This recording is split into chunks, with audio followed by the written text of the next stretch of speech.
It's the start of a brave new world in the Guinness pro14, with the competition having been expanded by the arrival of 2 South African sides and a conference system introduced.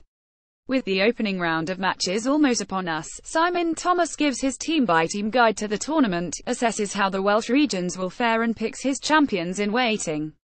Conference A Cardiff Blues. When the Blues manage to get near enough their first-choice team out on the pitch, they can be a match for anyone, as they proved with their Judgment Day demolition of the Ospreys.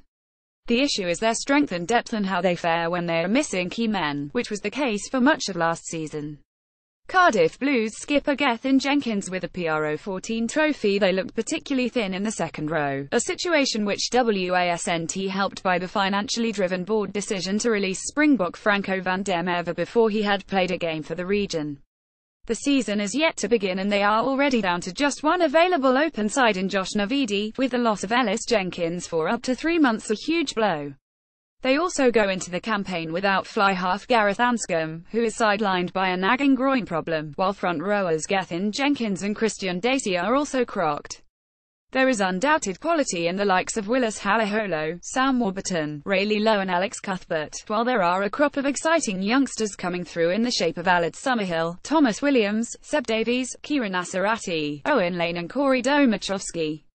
But the relatively limited squad depth makes Danny Wilson's team vulnerable to issues with pivotal performers, and that's why I see them shining brightly at times, but just missing out on the playoffs. Prediction: 4th Ospreys. The Ospreys have shown huge faith in coach Steve Tandy by handing him a new 3-year deal, which will see him in charge at the Liberty Stadium through until 2020. So the onus is now on him to deliver the goods, and the firm target will be making the playoffs in what looks a challenging conference. Tandy's team played some outstanding rugby last season, but tailed away badly towards the end of the campaign, missing out both in Europe and the league. They have made a couple of valuable additions behind the scrum in Corey Allen and the returning James Hook, who will both provide versatile cover, while having young centre Owen Watt can fit again is a big bonus. Losing Sam Underhill and Tyler Ardron is a bit of a double whammy in the back row, while the continuing shoulder issues facing tight head totem Dimitri Ahip are a concern. Moreover, pre-season hasn't gone that well, with defeats to Bath and Leicester. Dan Lydiate is on the comeback trail. Image copyright in for Dan Sheridan, but when you have men like Alan Wynne-Jones, Rhys Webb, Justin Tipuric and Dan Biggar in your ranks, you can never be discounted, while Dan Lydiate's return from injury in the next month will be a welcome boost.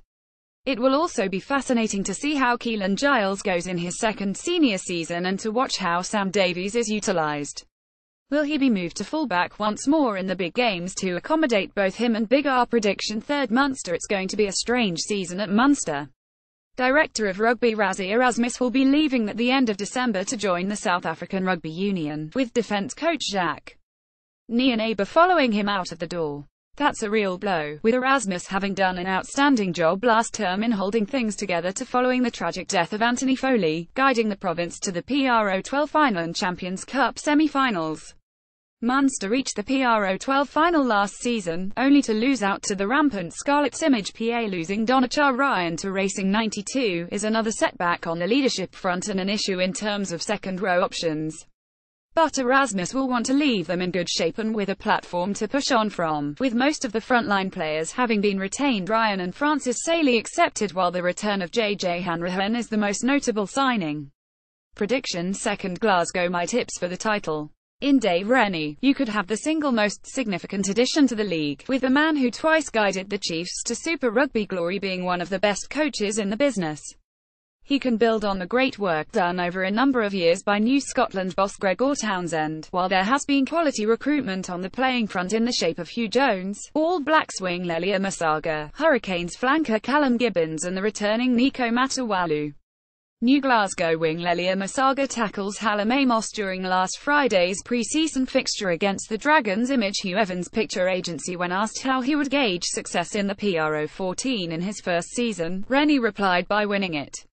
Says it all. The team to beat. Prediction: 1st Connacht. It was a case of after the Lord Mayor's show last season, with the memorable title triumph of 2016 followed by a slump down to 8th. The mood can't have been helped any by the mid-term news that the visionary Pat Lam would be leaving for Bristol at the end of the campaign. It's life after Pat Lam at Connacht this season. Connacht have recruited a highly experienced replacement in former All Black Kieran Keane, who was Dave Rennie's assistant at the Chiefs, having previously been with the Highlanders and Tasman. But there are no high-profile recruits on the playing front and it will be a big ask for them to push for the playoffs.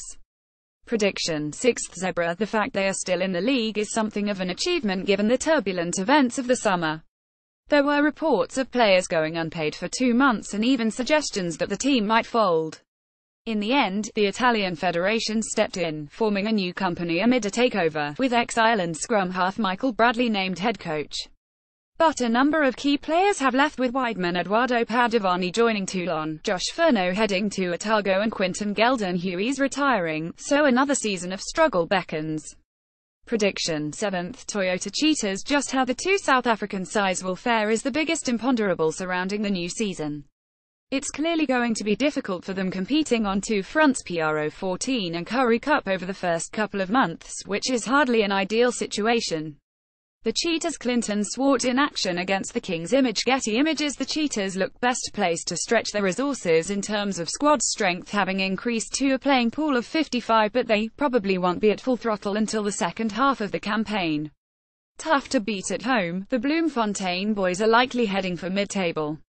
Prediction: 5th Conference B. Scarlets. The reigning champions and they won't give up their crown without a fight. The way Wayne Pivac's team played last season on the march to the title was an absolute joy to watch, and there is every reason to believe they will be strong contenders once again.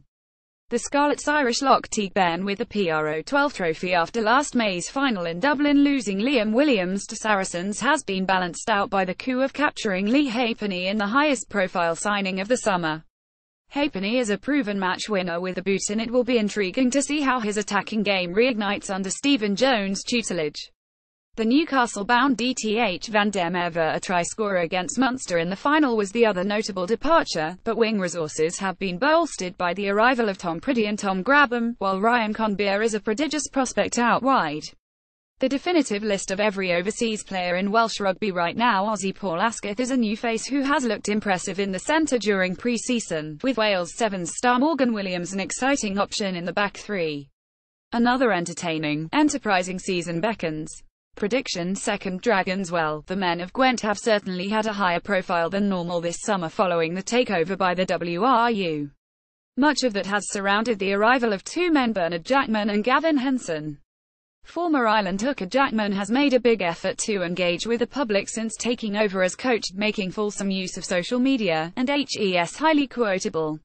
Dragons head coach Bernard Jackman. Image Hugh Evans picture agency. As for Henson, well, he still remains a figure who attracts attention, even at the age of 35, and he will have a pivotal role to play on the pitch, starting the season at number 10. The pitch problems at Rodney Parade have been addressed with a new Deso surface in place, amid a sizable outlay by the union.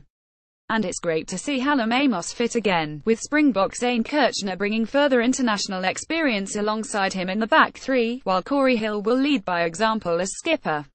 But ultimately, the squad is still pretty short on quality, with a playing budget a couple of million less than the other Welsh regions, and the heavy defeats in pre-season have reflected that.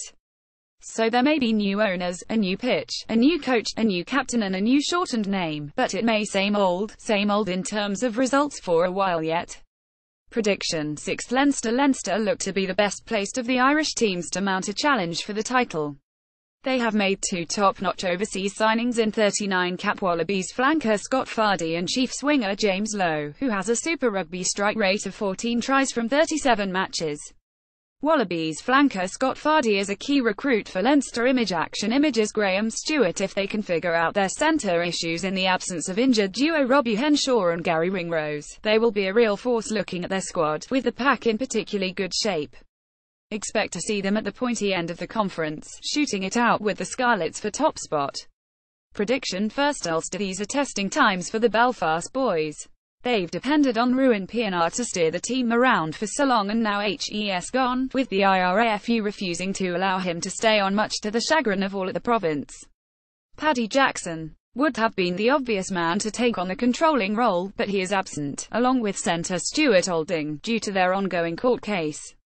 Ulster have moved to fill the gap by signing Wallaby back Christian Leali'ifano on a 5-month deal, but it could be a challenging campaign for them and they are fortunate to be in what looks the slightly weaker section. Prediction 3rd Edinburgh. It's definitely going to be lively in the Scottish capital with Richard Cockerell coming in as head coach. New Edinburgh head coach Richard Cockerell. Image Getty Images. The former Leicester boss has already set his stall out, looking to the past by emphasising the heritage and history of the club, while also looking to the future by installing 22-year-old back rower Magnus Bradbury as captain. Scotland centre Mark Bennett joining from rivals Glasgow is a big plus, with the midfield being further strengthened by Bath's Robbie Fruin, while the return to fitness of prop WP Nell is crucial. Cockerell has played down expectations, saying we are a bottom 4 team so why should we make the playoffs, and he's probably right, but he will get to his team playing in his committed image and they could yet challenge. Prediction 4th Treviso. Marty Banks. The man who kicked the Highlanders to a famous victory over the Lions this summer is the Italians' marquee signing. The versatile 27-year-old is joined by fellow Kiwis Nasi Manu and Fatu Douglas, while Aussie-born Azuri Luke McLean and former Cardiff Blues lock Filo Paulo are notable departures to London Irish. They look the stronger of the two Italian sides, but it's all relative and you don't see them making the Champions Cup cut in this new era of full meritocracy. Prediction 7th Southern Kings. The team from Port Elizabeth gave a reasonable account of themselves in Super Rugby this year, winning 6 games, with the Sharks, the Waratahs, the Bulls and the Rebels among the scalps claimed. Lubabalo Mountianda of the Southern Kings is pictured second from the right at the Guinness pro14 launch in Cape Town. However, they could really find it hard in the opening weeks, having to field teams in 2 tournaments, especially considering the limited core numbers, which has left them having to bring in out-of-contract players and loanees. They have a particularly tricky initiation, away to champions Scarlets this weekend, and it could take them a while to find their feet, but you would expect them to improve as they go along. Prediction 5th Table Prediction Conference A1. Glasgow 2, Munster 3, Ospreys 4, Cardiff Blues 5, Toyota Cheetahs 6, Connacht 7, Zebra Conference B1, Leinster 2, Scarlets 3, Ulster 4, Edinburgh 5, Southern Kings 6, Dragons 7, Treviso